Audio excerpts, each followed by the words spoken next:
Relocaliser en France avec l'Europe. Vaste programme qui donne son titre à une étude que je publie pour la Fondation pour l'innovation politique, qui, dans le contexte de la crise du Covid-19, a pour but d'explorer les voies et moyens de favoriser la production agricole, industrielle, de services sur notre sol national et européen.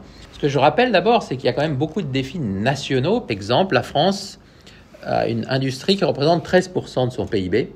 La moyenne européenne, c'est 19 et l'Allemagne, c'est 25. Donc il y a quand même beaucoup de décisions à prendre au niveau national pour relever le défi de la relocalisation et de la localisation d'activités productives.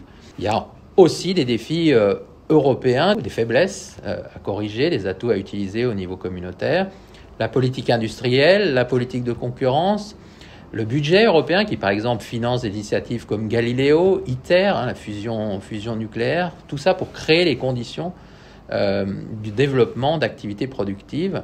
Les relocalisations, dans ce contexte, elles peuvent avoir lieu après la crise du Covid en matière sanitaire, pharmaceutique. Les entreprises aussi voient bien que la fragmentation à l'infini des chaînes de valeur a ses limites. Donc, il y a des relocalisations en matière de cosmétiques, par exemple, en matière énergétique également. Mais là, ça nous renvoie à un deuxième enjeu, qui est l'enjeu des normes environnementales, climatiques en particulier, qui sont appliquées en Europe. Parce que face à ces défis, il y a sans doute la nécessité d'introduire de nouvelles régulations, une forme de viscosité dans les échanges internationaux, mécanisme d'ajustement carbone aux frontières, prix du carbone en particulier, qui là pourrait rendre les échanges internationaux, la fragmentation des chaînes de valeur un peu moins profitable et donc contribuer à la relocalisation d'activités sur notre sol. Ça fait partie des pistes à explorer dans les prochains mois au niveau national et européen.